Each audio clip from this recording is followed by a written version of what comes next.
It's the 98 Rock Morning Show, and joining us on the phone right now is one of the funniest men in America, one of my favorite comics ever. And now he's turned out to be like this great actor as well. It's Bill Burr. What's up, buddy? What's going on, guys? You're coming to the Meyerhoff Symphony Hall on May 30th, and we're going to see you in The Heat with Sandra Bullock and Melissa McCarthy. That opens on June 28th. You've been pretty busy, buddy. Yeah, well, don't blink. You're going to miss me in that movie, but I definitely should still be in there, hopefully, when it finally comes out. Hey, man, so I watched Stand Up Guys the other day. Cool. Yeah. Now, let me ask you a question. They tell you you're going to work with Pacino and Walken. And any guy's got to be like, that's a dream come true. But for a comedian. No, but like, yeah, my question is, did you mess with those guys at all? Or did you just go, hey, you know what time it is? Yeah, it's getting late. Oh, what do you mean? Did I improv or anything like that with those guys? Yeah, I mean, did you mess around with them? Yeah, no, they were awesome. They were, if you had an idea, hey, what if I do this? So they'd just be, yeah, do whatever you want. They were unbelievably cool, but I mean, I wasn't like disrespectful. Oh, no. Anything like that. Oh, no, I know you would never. Like, hey, what do you say there, tough guy? I wasn't doing any of that stuff. Yeah. That would have been awesome if you did. Bill, No, it wouldn't have been. It would have been horrific. Yeah. Bill, I got I had a couple of stress dreams before that shoot started. bet. Of me being there the first day, and then just being like, "What is this? Why are we of this caliber working with this, strip mall comedian?" But fortunately, they were unbelievably generous. Just really, really great guys. Bill, just one. Can he hear me? When I met Walker, is my microphone on? Do you hear me? Hello? Yeah, I can hear you. Okay, great. Hello. Great, this is Josh. Let me ask you, is Al Pacino as much of a pussycat as he seems like in the movies? Is he just a sweetheart? Yeah, why did you bring your voice down to that creepy tone? That's what he does, Bill. That's me, Bill. I was right in the middle of telling you the first time I was going to meet Walken. You're like, is my mic on? Right. Is it on? No, because I didn't think you could hear me. What's the word here? No, he was an unbelievably nice guy. Yes, he was. I'm a big fan of your comedy, man. I remember your first HBO half hour. I was hooked right away, man. Oh yeah, thank you very much. I appreciate that. That was a dream come true. The HBO specials back when they did them were the biggest things ever. Yeah, I think just Comedy Central they kind of took it over. Yeah, totally. Well, we've been talking actually about obviously the late Johnny Carson and how he would bestow upon comedians, you're the one, and then it would like go skyrocket them. So do you think Comedy Central's kind of stepped in and filled that void? No, I think that it's just too easy to get yourself out there now. Right. So I think with YouTube and all of that crap going on, Comedy Central. I mean, I don't know. I don't want to get in trouble here, but I think they were a little too generous. Right. A little. They gave everybody specials. Like, everybody got a special, I think. The guy opening for you, who's doing a half hour on the show, would get like an hour-long special. Right. Dude. What are you going to do? You haul out twice? I don't understand. It kind of got watered down. That's exactly what happened. I think they took all the beauty and the stars. I think they took the cream out of it. Now you have to have a face. But that always happens. That's not their fault. It's just how it goes. Right. Well, they had 24 hours to fill. Do you remember those MTV Unplugged? Yeah. The first couple of seasons were like really great musicians who you could actually unplug the amps and everything, have them come out. Well, I guess they amplified the acoustics, but you know what I'm saying? Yeah. They could actually sing. They were real musicians and that type of stuff. And those last couple of seasons, it got a little rough. The chickens got a little slim. Yeah, I mean, no, it was you're Joe right. Schmo from the Boulevard up there, all right? of a sudden, it's the Counting Crows unplugged. It wasn't Counting Crows. Who the hell? It was some of those hair bands. Thank you, like Bill they Burr. do like Britney Fox. Yes. Unplugged or something like that, and you'd have to listen to them do at the girls' school. Unplugged. Which, not saying they couldn't sing or play, but that probably wasn't a good. It wasn't even that good. Look.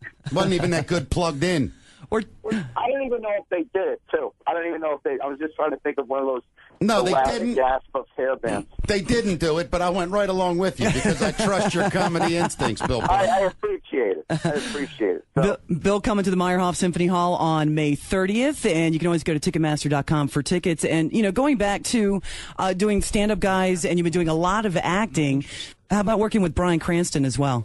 That was unreal. That was I'm as big a fan of that show as anybody, so I didn't get on until the 4th season, so... Right. I was so invested into the show and all the characters and all the storylines. So to suddenly be on the show was like the most surreal thing ever. I felt like I got sucked into my TV, Well, I have to ask, then, are you going to be in like maybe the final episode, maybe the last couple of episodes? I wish I was. But then the other part of me is happy that I'm not the final episode because I don't know what's happened. Oh, look at that! Yeah, I heard it's insane. So I can't. I'm like everybody else who loves this show. Going, I gotta wait till July. Yeah. Your podcast, man. A lot of guys now are doing podcasts. I'm really happy for Mark Maron. I mean, his thing kind of, I loved Mark years ago. I remember Mark. I opened for Mark a couple times. I thought he was a great comic. And then he got a little weird and political and decided he was going to change the world. I think maybe that backfired. Then he started this podcast, and all of a sudden he's blowing up again. Yeah. You were already established really at a great level when you started your podcast. Have you found, do you enjoy it just going on talking? When I say talking to no one, there's no audience. But do you enjoy just riffing and then somebody listening to it later? Oh, yeah. I love doing the podcast. It's a great way to get your name out there and promote whatever you have going on. But, as far as, trying to grow it into, where I have all these guests. Yeah. And, I have a studio and all that crap. I didn't get into this business to have a job. Yeah, trust me. So I don't want to do that. And then I hate conference calls and all of that crap. I actually have to deal with that a little bit now that I have some, I have some advertising on there. They were supposed to meet with the people who were selling flowers for Mother's Day, right? And then they was the ad reps wanted to get together and meet for lunch. And it was just for what? Yeah. Well, selling flowers. Yeah. I get it. Tell me what to say. I'll say it. Make your mom happy. Yeah. Do I really have to get together and just, talk about the vase? Bill, here's the deal. You know this. As much as you hate it's it. Meetings with producers in Hollywood, for God's sake. As much as you hate it and you're going to rebel against it. Yeah.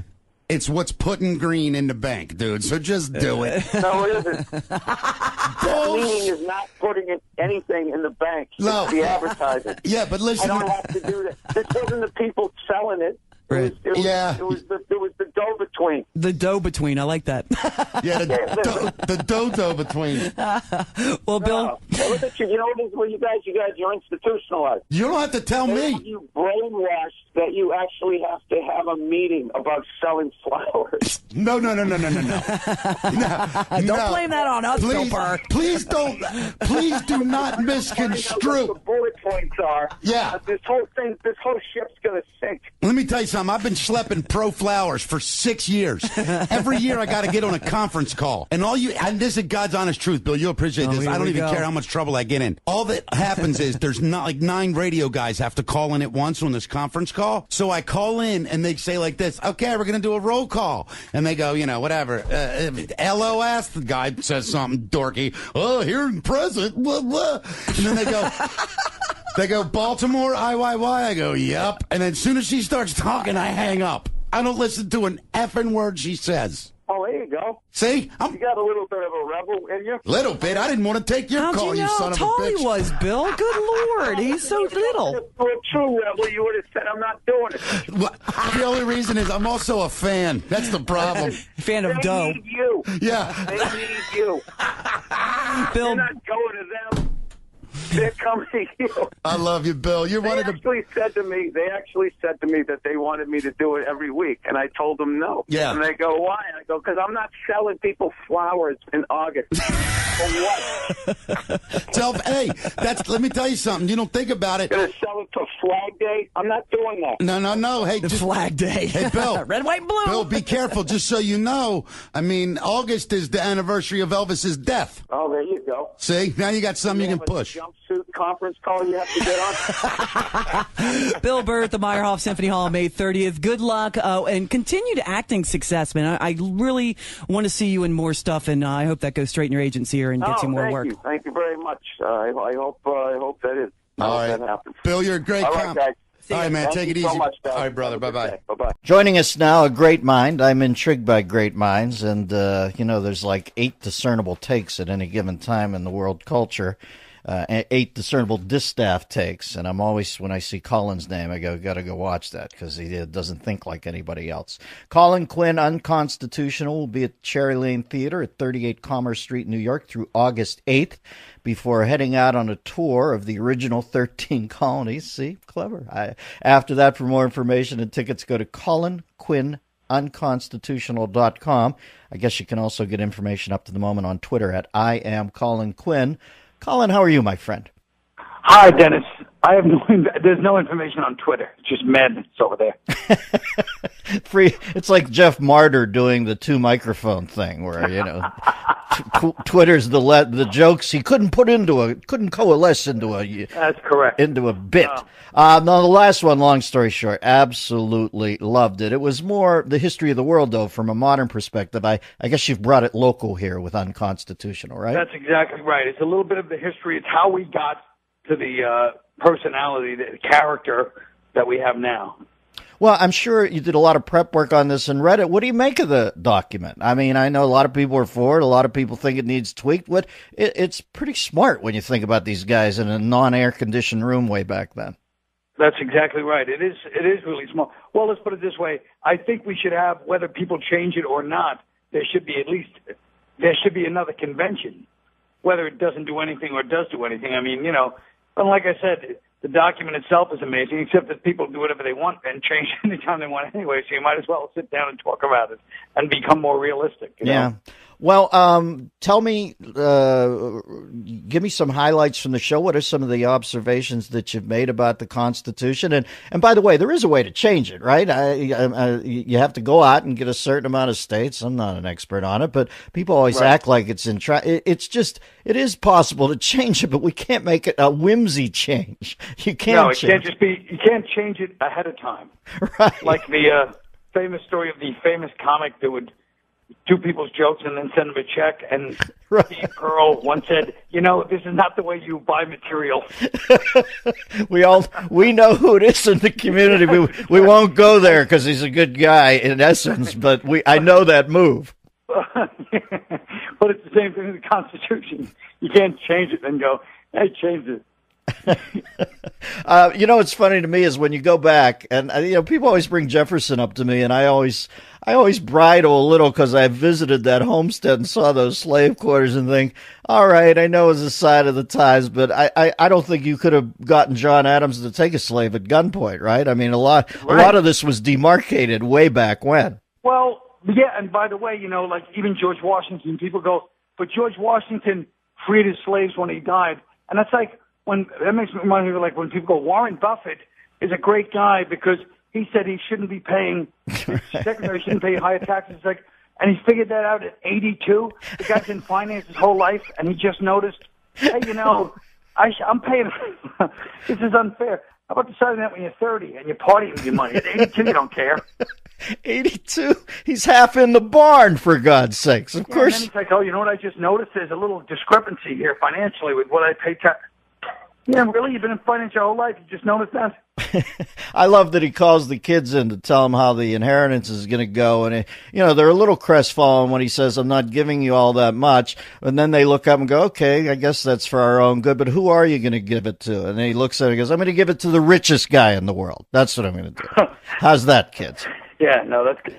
Now listen, you always have an eclectic. I think of you as an ideological dim sum. I'll have one of those, one of that. It's pretty eclectic. As far as I can keep tabs on you, I think you're pro-choice, pro-gun, pro-death penalty. I don't know that there's a party out there for you right now, Colin. And pro-gay marriage. There is a party. The anti-overcrowding party is actually what it's called.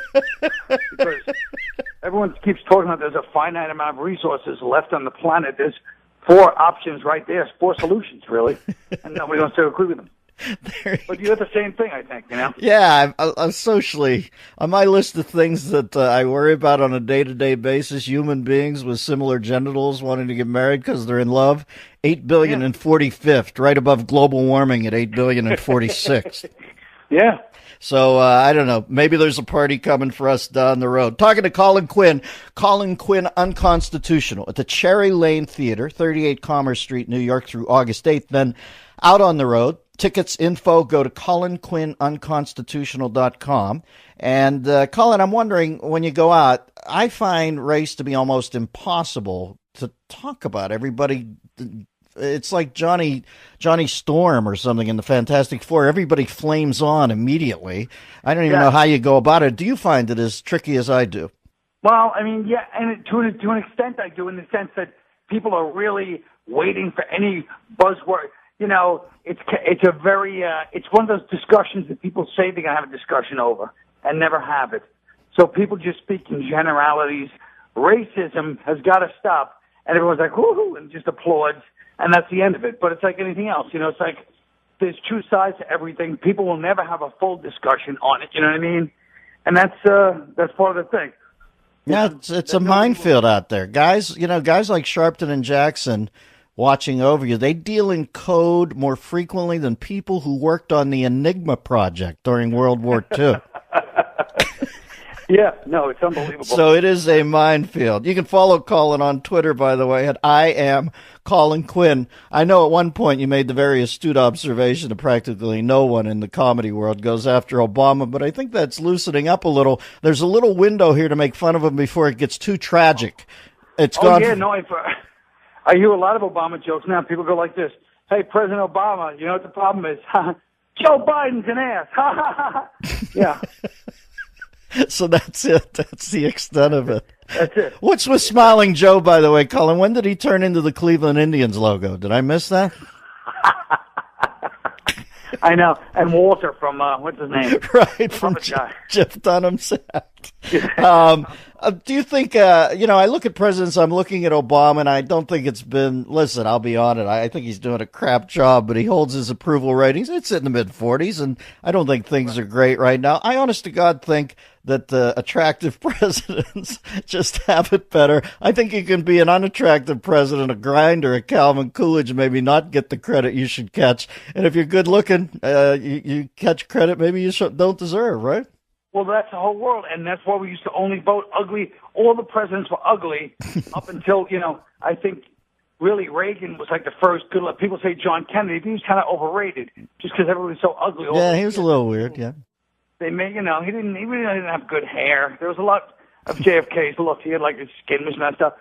But the first good looking was Reagan, who was like not good looking to us, but to your aunt. He was like a hottie, He was dreamy. He had the wavy hair. He looked like Bob's big boy with a better pituitary gland. And he was like, you ever see that shirtless pic of him? Oh, Shirtless, like Geraldo pics from like 1946. Nobody took their shirt off in the movies in those days except Reagan. Geraldo stopped that thing just short of his Johnson because he didn't want to show what he picked Capone's lock with. These are the jokes, folks. Come on. Well, listen, one of my favorite comedians, Colin Quinn's got a new show, Unconstitutional. Go to colinquinnunconstitutional.com. Colin, I'm so glad to see you in theaters and that and taking this thing out on the road because you got a brilliant mind. And I sometimes, we all have peers that are, always breaks my heart. I think, my God, that guy's such an original voice, and I'll hear about him at the Birdcage Walk in Portland or Yaya's or something, and you just think, my God, he is. So I love the fact that you've made it into the theater and all that, man. It's a great gig when they come to you because of your name, right?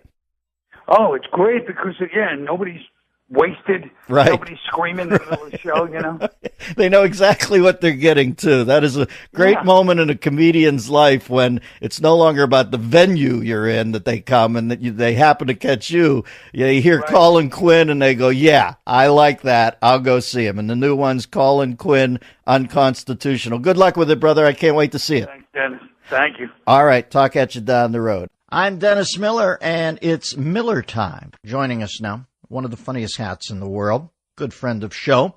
Nick will be performing this weekend at Caroline's in New York City. Great club. and then at the Arlington Draft House in Virginia next weekend, June 21st and 22nd. For more information, go to nickdip.com, D-I-P, and you can follow him on Twitter at Nick DiPaolo, D-I-P-A-O-L-O, the great Nick DiPaolo. Hey, Dennis. Caroline's is tomorrow night and Thursday night, by the way. All right, 2 nights there, too. Selling a lot of ducats. Now, listen, I go away to England. I leave. The Bruins and the Penguins series is starting the night I leave. Honest to God, I come back from London. It's already over, and Sid the Kid throws a nofer. What in God's name happened? Hey, the last time I saw a Crosby get abused like that, it was one of Bing's kids spilled paint in the garage. By the way, Crosby had the same amount of points as Bing Crosby did against the Bruins.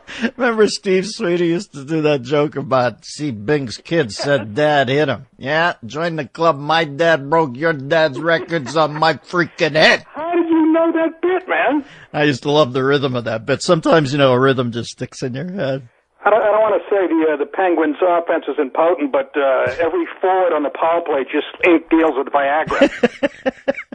Well, you got to fill me in. Was Rusk out of his mind? What happened? He played. It was unbelievable. I know the kid was good. He plays goalie, Dennis, like street hockey. Yeah. He stays on his knees the whole time. And it was just unbelievable. Malkin and these guys couldn't even lift the puck. They kept trying to score, keeping the puck on the ice. And he's kicking them out with, he played out of his mind. And if he plays like that against the Blackhawks, you might as well, I'm telling you, the Bruins are in great shape. Well, listen, Boston's had a brutal year, too, so obviously this does nothing to ameliorate any of that. But I don't know. It'd be nice for the city to be able to come together.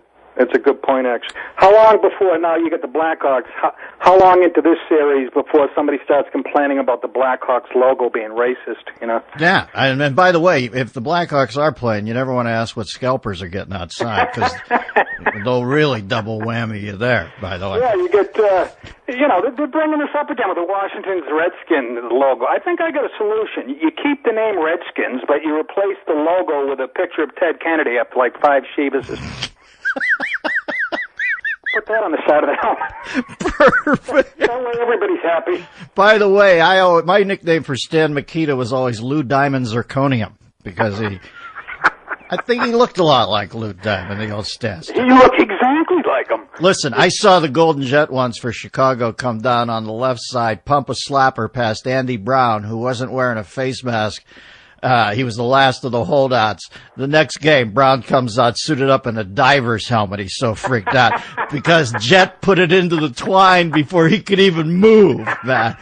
You could see him looking at the physics of it, saying, if that had been at my pie hole, I'm dead right now. That's some pretty good hockey knowledge, knowing Andy Brown was the last one. And I think the guy before him, to not wear the mask, was a very handsome guy. Look, just like Curly Howard, it was Gump Worsley. Gump Worsley. He was for the Minnesota North Stars. Yeah, his name was Gump Worsley. Yeah, he started out with the Les Habitants, and then he ended up there, and he did look like Joe Besser if you'd sucker punched him on a bet or something. We're talking to the great Nick DiPaolo, Nick's at Caroline's. Next couple night, is it tomorrow night and the next night, Nicky? Yeah, tomorrow night and Thursday night, and next Wednesday or Thursday. Is Caroline still there? Caroline herself. Yes, she is, and she's a handsome woman, I'll tell you. God, I haven't seen Caroline in years, but she always ran a class boîte, I thought. Yeah. A lot of the places. I always liked her, and I mean, she's still a great-looking woman. I can imagine what she was like in her 20s. Hubba. Well, listen, we got a lot of scandals out there. Let's pick them off one by one. The scandal du jour is it looks like Hillary's security detail was hitting everything that moved except her, right? Yeah, and of course, when they get down to asking her about this, you know what her response is going to be. What difference does it make now? It was a spontaneous reaction to a Netflix video called Pretty Woman. Can you imagine Uma Abedin comes in and says, hey, your Secret Service guys are using prostitutes. And she looks over and she says, have you read my triptych, baby? Do you know anything about my life? Can I tell you how utterly inconsequential that is? I've been cheated on more frequently than a blind woman playing Scrabble with gypsies. Can you get out of here with that crap? She's flying around the world, and her security's sexually assaulting people. Are we talking about Hillary Clinton or Jay-Z? This is supposed to be people on the left are touting her as our next president of the United States. Can you imagine? Yeah, I can. I can, unfortunately. And by the way, if she debates Christie for the presidency, they're going to have to shoot it in the IMAX format. Go wide on that one. Christie if Christie wins the presidency, they're going to make a movie about it and call it Mr. Smith and Walensky Goes to Washington. I love making Nick laugh. The lap band, apparently it's not working, man. Not at all. He dropped, a pound and a half? He's down to 11 or Yeah, it's not working. He got to go with the Gap Band. Put the entire touring company of the Gap Band on his gullet. And listen, here's my idea for a reality show. What do you think of this? We take 12 talented, morbidly obese musicians and call the reality show the Lap Band. And over a 16-week competition, we winnow it down to 4. They've all had a lap band put in. They get good, tight, they form a band, then they have women, money, and they get addicted to other things than food. And then next season, to get them off heroin, back to food. And we make them fat again. What do you think of this? Who's not going to watch that? I think you just described The Voice, didn't you? We're talking to Nick DiPaolo. Cher's going to be on The Voice. Ooh, what a coup. How'd they pull that off? I don't know. I guess they rebooted an extended dance mix of Half-Breed, and they're bringing her in. She's and also look for Mark Lindsay and Paul Revere and the Raiders at the Bowl this weekend. Bringing them. What's Riley's favorite? Jerry and the Pacemakers? Right, he always brings that up. Jerry and the Cheney Life Providers. We're talking to Nick DiPaolo. He's juggling a bunch of scandals. Which one sticks out to you, Nick? You rate them in order of the Obama scandals. I don't know. Do you think I made a mistake when I mailed in my taxes this year? I put a Reagan stamp on it. That one gets me still the most. Yeah, okay, at least with the and I don't have any jokes on this. I honestly, this is how I know I'm not a political comic. I couldn't keep up with the barrage of scandals. Yes. So I just said, I'm going to go home and write penis jokes because the comedy show. I can't. But I still put the IRS up there. Yeah, that's the creepy one. Well, listen, I've had callers, Nick. I'm on here 3 hours a day, and I have a lot of callers who say it's right out of Alinsky 101 that you sort of diffuse scandals by putting a whole bunch of scandals out there, and people don't quite know which one to angle on, and we've got a new scandal every day. But I would have to say the IRS one is the creepiest in that, especially that the algorithm that was spitting out people to be audited was the word patriot. Is that not unbelievable? I know. I heard Bill Belichick actually had to get called in. What do you think of the move? I think Belichick's such a genius, by the way, Nicky. He's going to use TiVo like a chess piece, don't you? Of course he is. I talked about that on a previous radio show I had. Exactly. He fits that mold of football 24 hours a day, clean cut. Mm-hmm. And the only problem is when Tebow says, I want to thank my Lord and Savior, we know he'll be talking about, Belichick right there.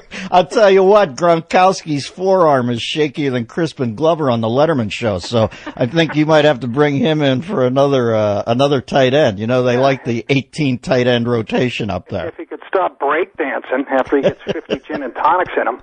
I know. Gronk gets a day off. He's on a plane to Vegas, and he's always off the strip somewhere doing Hammer's Act with some chick in a bikini. It's crazy. Anything else in the news catching your eye, Nick? Well, the whole Michael Douglas story, mm-hmm. The whole throat cancer thing just caught me off guard. But look, I'm a smoker, you know. It was actually kind of good news. People come up to me now, when I'm smoking a cigarette in front of the comedy center. I go, those things can kill you. And I go, yeah, so can cunnilingus. I'll quit when you do. Although I got to be honest, if I have to choose between the two, I'm going with the camel toe over the camel light. I'm married now, and it's actually a legitimate excuse. My wife goes, well, how come you don't do that to me anymore? And I'm like, because I don't want to sound like Harvey Firestein the rest of my life. Well, there's pleasuring a woman orally for 10 minutes is the equivalent of handling asbestos for 25 years. PSA commercials. Hi, I'm Derek Jeter. I'm Mick Jagger, and I'm Ellen DeGeneres. Oh, Tobacco. we have a winner. Vaginas and cigarettes have a lot in common. They both give you cancer. They can both give you bad breath. And if you don't dispose of them properly, they'll burn down your house. Well, there's an Andre Rison joke if I've ever heard one. All right, Nicky, you are a piece of work, baby. Thanks for sharing. I appreciate you having me on, Dennis. Haven't talked to you a while. And for more information on all Nick's dates, he's got a plethora coming up. NickDip.com, and you can follow him on Twitter at Nick DiPaolo. I love you, brother. Thanks. Same here, Dennis. All right, we'll talk at you down the road. God. There's 6 strung in a row, huh? Ba-boom, ba-boom, ba-boom, ba-boom, ba-boom. You know why I brought up Andre Rison, right?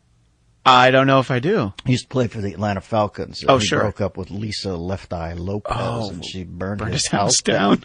Of course. So, I don't know how I forgot get that. The cliff notes out on this. That's one of my favorite athlete stories. I know. Lisa Left Eye Lopez. That's how they charted it back to her. It started in the basement on the far right side. A delightful visit from one of my favorite humorists.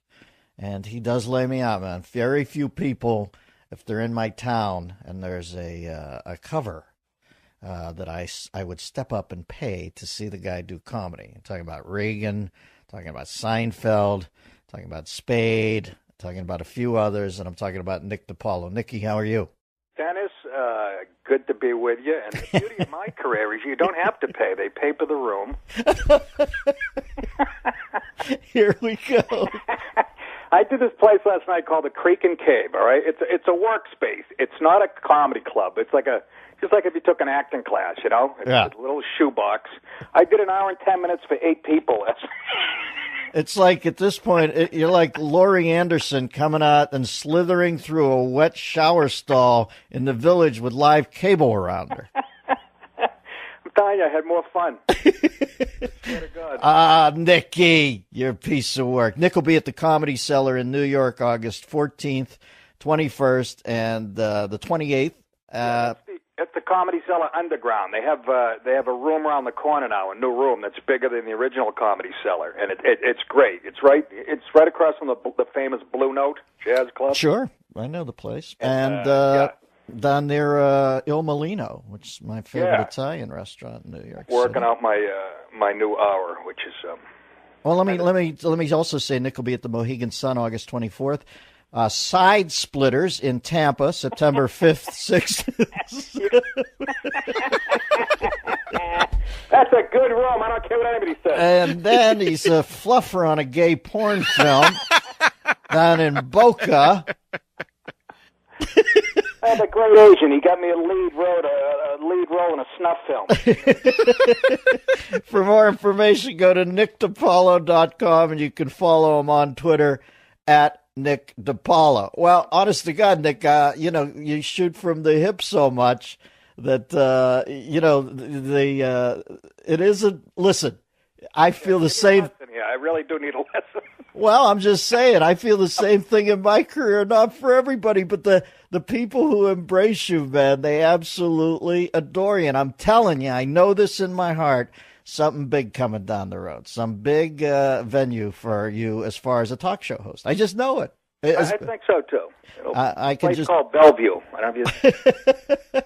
What do you? Now I know you're a sports fan back there in Gotham, so I can't believe A-Rod won't just take his medicine. Like, imagine a guy who took his medicine every day for 20 years won't take his medicine. Let me give you a little sports quiz. What New York Yankee slugger was once quoted as saying, "I'm fighting for my life here"? Was it Babe Ruth while he was dying of throat cancer? No. B, was it Lou Gehrig when he was dying of ALS? No. Was it Alex Rodriguez while he was dying of embarrassment after being caught 12 times for cheating? This guy juices... I'm fighting for... He had the audacity to say that. This guy juices more than Montel Williams. He should be the new spokesman for the Bullet, Magic Bullet. Add some kale, add some some H2O, and have delicious smoothie that'll give you warning track power. Have you put Juices More Than Montel Williams up on the tweet site yet? Because that's absolutely... No, I haven't, actually. That's a good idea. That's the perfect joke. You got to get that up there right now, as a matter of fact, before somebody else tweets it for you. You know, when they put his bust in Cooperstown, it's not going to be his head, it's going to be his right ass cheek. It's going to be the centaur. Remember? His ex-girlfriend, he said he had a painting of himself as a centaur over his bed. Right? That's one of the side effects of doing steroids. Your testicles shrink up and you turn into a horse's ass. Yeah, there you go. You can afford Basquiat's, but you give money out to the guy who did Dirk Diggler's portrait to do yours.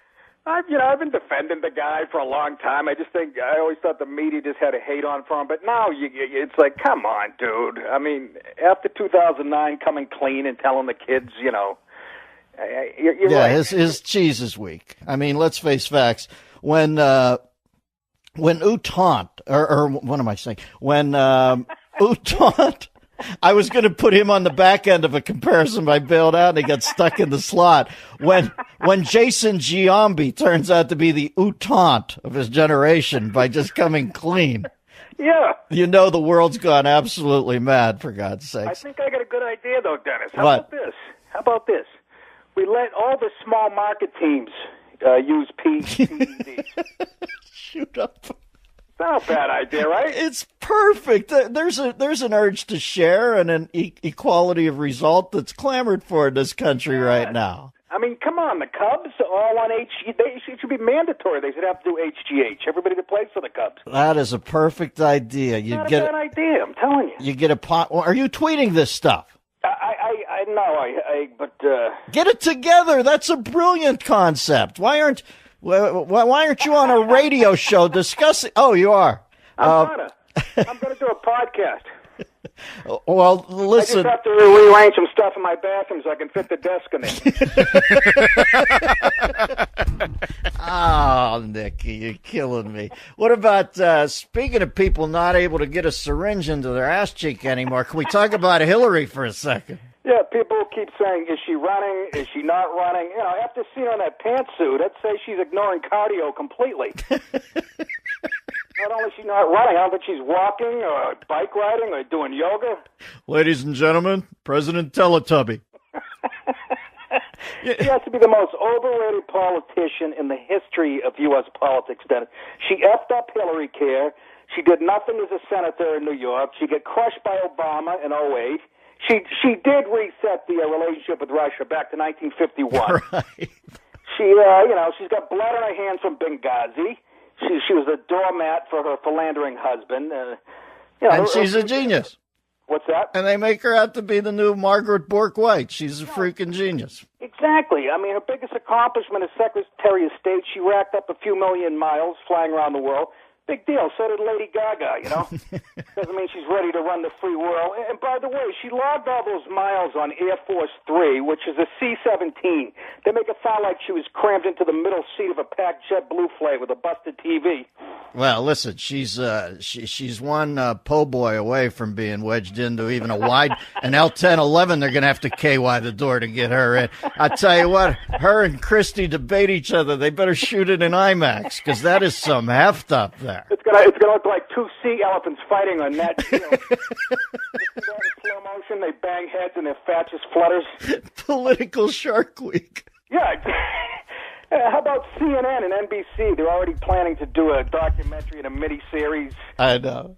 CNN, you know what that stands for, Dennis? It No. stands for certainly not neutral. And NBC has Diane Lane playing Hillary Clinton. Right. Are you kidding me? How about Nathan Lane? Who looks more like the Nats than Nathan Lane. Perfect. By the way, Uma Abedin will be the next Hillary, and I read a great tweet. I forget who said it, but it's not mine. But it said, Huma is an acronym for head up my ass.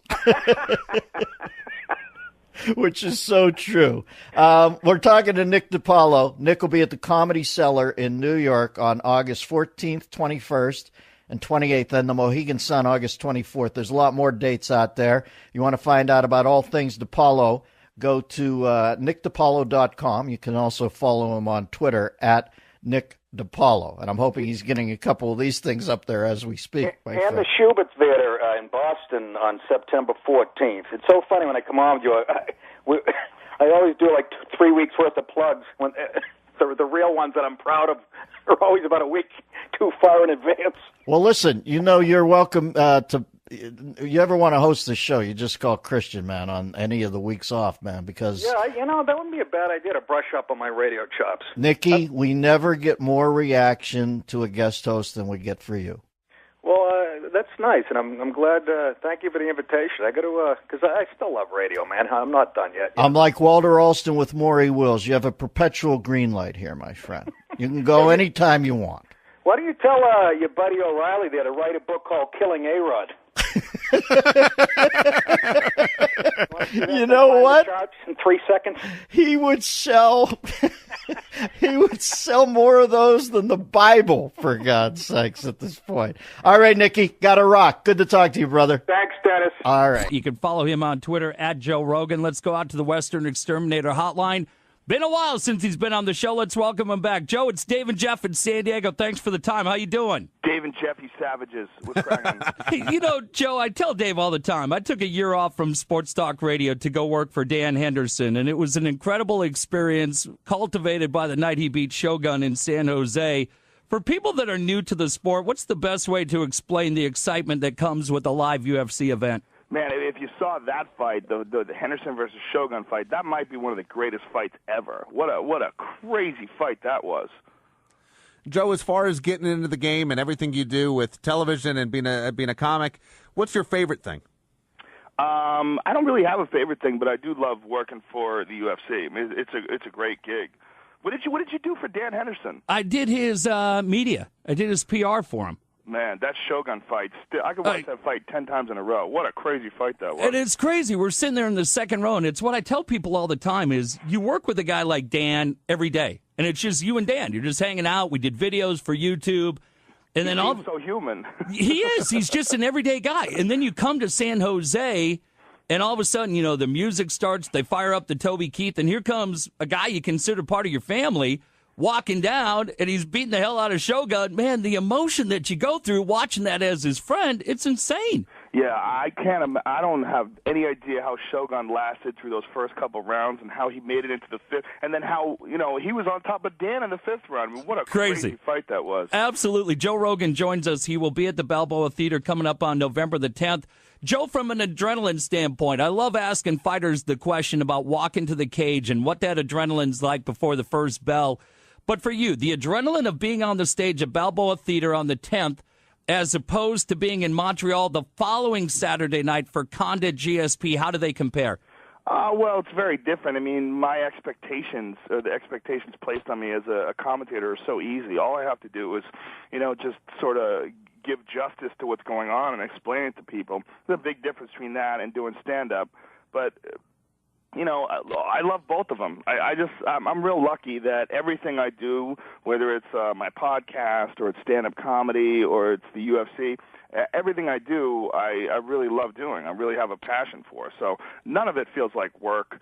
And, when we talk about, like, adrenaline, like, I get excited, for sure. I get excited for shows. I get excited for UFC events. I get excited for all that stuff. But a gigantic difference between, what I have to go through and what a guy like Henderson has to go through stepping into the cage, And Joe, we love guys that do stand-up. We always admire those guys that can get up there on the stage and throw out the material and see if it works. As far as your material goes, how often do you have to change it? How often or how hard is it to work on it? I write a lot. It's very important. Every year I have at least a new hour. So I think it's one of the most important things that a stand-up has to do. You have to keep constantly coming up with new stuff, especially if you want people to come and see you again. People love to hear, like, the classics. They love to hear bits that they heard before, but they really love new stuff. It's very important that you constantly come up with new, fresh material. So it's just... you just have to pay attention. I mean, the world is so retarded. There's always something stupid going on that's easy to make fun of. Joe Rogan will be at the Balboa Theater on November the 10th. We're Dave and Jeff. It's XX1090. Joe, what do you get recognized the most for today? I think it's a combination today of the UFC and believe it or not, my podcast. I get a lot of people that come up to me that are big podcast fans these days because they're like the most rabid, it seems. Did you have Victor Conte on? Yes, yeah. What went down when you had Victor Conte on? Because I've had a lot of people email and say, you got to listen to it. I haven't downloaded it. I haven't heard it yet. What happened with Conte? Well, we had a long conversation. It was almost 3 hours. So it was very in-depth about how people use performance-enhancing drugs, primarily in track and field. That was the major focus of the conversation because that's a bit of his area of expertise, how they use in cycling, how they use it in MMA, what people are doing, how they're avoiding testing, and, what can be done. And sort of what's legal to do that actually does enhance testosterone and enhance performance. Because it's weird when you talk about performance-enhancing drugs, and then you go to GNC and you look on the shelf, everything is claiming to enhance performance. So, like, what is legal? Can you buy creatine? Yes. Can you buy this stuff? You better check. There's a lot of performance-enhancing, let's just call them supplements, that you can get at any vitamin store. It's kind of a tricky situation as to what's legal and what's not. Hey, Joe, before we let you go, how do you explain San Diego being such a hotbed for MMA? When the UFC pay-per-view numbers come out, San Diego's always top 10. So many of the fighters come out from down here. What do you look at for San Diego that makes it so popular for the UFC? Well, first of all, San Diego is awesome. That helps. That plays a big part in it. San Diego is one of the greatest cities in the world. It really is. I love it down there. It's a perfect-sized city, in my opinion. It's not too small. It's not too big. It's right next to the ocean. It's beautiful. A lot of cool people there. And it is a big military presence in San Diego, too. And, I know a lot of guys in the military, big MMA fans. I'm sure that has a lot to do with it.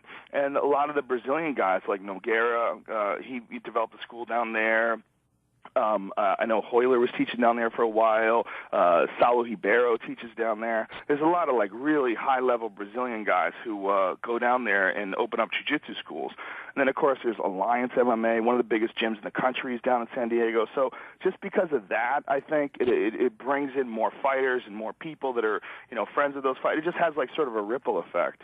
Hey, Joe, we can't thank you enough for the time. Again, Joe will be at the Balboa Theater on November the 10th. Your chance to win front row tickets happens in just 45 minutes. And then the following Saturday, what a fight it's going to be. Carlos Condit and the returning George St. Pierre. Hey, Joe, thanks again. We'll do it again soon. Thanks, gentlemen. Appreciate it. You got it, buddy. That's Joe Rogan. Follow him on Twitter, @Joe Rogan. And that podcast with Victor Conte, I've heard nothing but great reviews about. If you're fascinated by that whole discussion about performance-enhancing drugs, check it out. It's the 98 Rock Morning Show, and joining us on the phone right now is one of the funniest men in America, one of my favorite comics ever.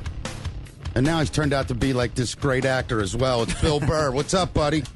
What's going on, guys? You're coming to the Meyerhoff Symphony Hall on May 30th, and we're going to see you in The Heat with Sandra Bullock and Melissa McCarthy. That opens on June 28th. You've been pretty busy, buddy. Yeah, well, don't blink. You're going to miss me in that movie, but I definitely should still be in there, hopefully, when it finally comes out. Hey, man, so I watched Stand Up Guys the other day. Cool. Yeah. Now, let me ask you a question. They tell you you're going to work with Pacino and Walken. And any guy's got to be that's a dream come true. But for a comedian. No, but my question is, did you mess with those guys at all? Or did you just go, hey, you know what time it is? Yeah, it's getting late. Oh, what do you mean? Did I improv or anything like that with those guys? Yeah, I mean, did you mess around with them? Yeah, no, they were awesome. They were, if you had an idea, hey, what if I do this? So they'd just be, yeah, do whatever you want. They were unbelievably cool, but I mean, I wasn't disrespectful. Oh, no. Anything like that. Oh, no, I know you would never. Hey, what do you say there, tough guy? I wasn't doing any of that stuff. Yeah. That would have been awesome if you did. Bill, no, it wouldn't have been. It would have been horrific. Yeah. Bill, I had a couple of stress dreams before that shoot started of me being there the first day and then just being like, what is this?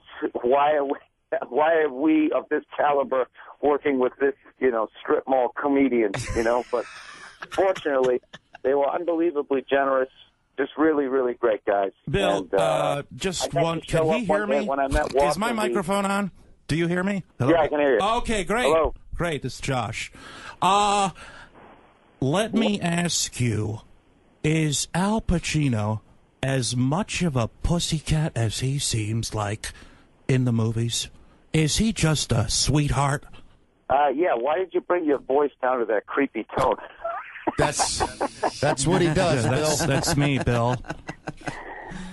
Yeah, I was right in the middle of telling you the first time I was going to meet Walken. You're like, is my mic on? Right. Is it on? No, because I didn't think you could hear me. What's the word here? No, he was an unbelievably nice guy. Yes, he was. I'm a big fan of your comedy, man. I remember your first HBO half hour. I was hooked right away, man. Oh yeah, thank you very much. I appreciate that. That was a dream come true. You know, the HBO specials back when they did them were the biggest things ever. Yeah, I think just Comedy Central kind of took it over. You know. Yeah, totally. Well, we've been talking actually about obviously the late Johnny Carson and how he would bestow upon comedians, you're the one, and then it would like go skyrocket them. So do you think Comedy Central's kind of stepped in and filled that void? No, I think that it's just too easy to get yourself out there now. Right. So I think with YouTube and all of that crap going on, Comedy Central. I mean, I don't know. I don't want to get in trouble here, but I think they were a little too generous. Right. A little. They gave everybody specials. Like, everybody got a special, I think. The guy opening for you, who's doing a half hour on the show, would get like an hour-long special. Right. Dude. What are you going to do? Your whole out twice? I don't understand. It kind of got watered down. That's exactly what happened. I think they took all the beauty and like maybe the final episode, maybe the last couple of episodes. I wish I was. I wish it was. But then the other part of me is happy that I'm not the final episode because I don't know what's happened. Oh, look at that, yeah. I heard it's insane. So I can't. I'm like everybody else who loves this show going, I got to wait till July, Yeah. Your podcast, man. A lot of guys now are doing podcasts. I'm really happy for Mark Maron. I mean, his thing kind of, I loved Mark years ago. I remember Mark. I opened for Mark a couple times. I thought he was a great comic. And then he got a little weird and political and decided he was going to change the world. I think maybe that backfired. Then he started this podcast, and all of a sudden he's blowing up again. Yeah. You were already established really at a great level when you started your podcast. Do you enjoy it, just going on talking? When I say talking to no one, there's no audience. But do you enjoy just riffing and then somebody listening to it later? Oh, yeah. I love doing the podcast. It's a great way to get your name out there and promote whatever you have going on. But, as far as, like, trying to grow it into, like, where I have all these guests. Yeah. And I have a studio and all that crap. Like, I didn't get into this business to have a job. Yeah, trust me. So I don't want to do that. And then I hate conference calls and all of that crap. I actually have to deal with that a little bit now that I have some, I have some advertising on there. Like, they were supposed to meet with the people who's selling flowers for Mother's Day, right? And then they would the ad reps wanted to get together and meet for lunch. And it was just like, for what? Yeah. Well, selling flowers. Yeah. I get it. Tell me what to say. I'll say it. Make your mom happy. Yeah. Do we really have to get together and just, talk about the vase? Bill, here's the deal. You know this. As much as you hate it's like meetings with producers in Hollywood, for God's sake. As much as you hate it and you're going to rebel against it, yeah. It's what's putting green in the bank, dude. So just do it. No, it isn't. That meeting is not putting anything in the bank. No. It's the advertising. Yeah, but listen. I don't have to do that. This wasn't the people selling it. Right. It was the go-between. The dough-between. I like that. Yeah, the dough-between. Well, Bill. Look at you. You know what it is? Well, you guys, you're institutionalized. You don't have to tell me. You brainwashed that you actually have to have a meeting about selling flowers. No. Don't blame that on us, Bill Burr. Please do not misconstrue. What the bullet points are. Yeah. This whole ship's going to sink. Let me tell you something. I've been schlepping Pro Flowers for 6 years. Every year I got to get on a conference call. And this is God's honest truth, Bill. You'll appreciate this. I don't even care how much trouble I get in. All that happens is there's not like 9 radio guys have to call in at once on this conference call. So I call in and they say like this, okay, we're going to do a roll call. And they go, whatever. LOS, the guy says something dorky. Oh, here in present, blah, blah. And then they go, They go, Baltimore, IYY. I go, yep. And then as soon as she starts talking, I hang up. I don't listen to an effing word she says. Oh, there you go. See? You got a little bit of a rebel in you. Little bit. I didn't want to take your How'd call, you know son how tall of a bitch. he was, Bill? Good Lord, he's so little. If you were a true rebel, you would have said, I'm not doing it. Well, the only reason is I'm also a fan. That's the problem. Fan of dough. They need you. Yeah. They need you. Bill, You're not going to them.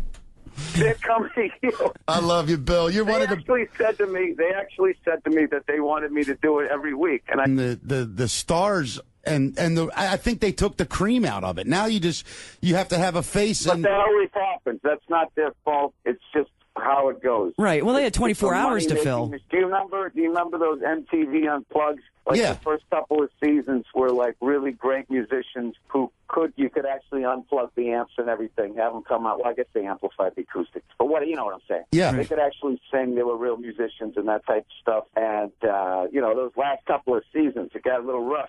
The chickens got a little slim. Yeah, I mean, yeah. No, it was you're Joe right. Schmo from the Boulevard Yeah, up well, there, all right? of a sudden, it's the Counting Crows unplugged. It wasn't Counting Crows. Who the hell? It was some of those hair bands. You know? Thank you, like Bill they Burr. do like Britney Fox. Yes. Unplugged or something like that. And you'd have to listen to them do at the girls' school, Unplugged. Yeah. Not saying they couldn't sing or play, but that probably wasn't a good. It wasn't even that good. Look. Wasn't even that good plugged in. Or I don't even know if they did it too. I don't even know if they. I was just trying to think of one of those.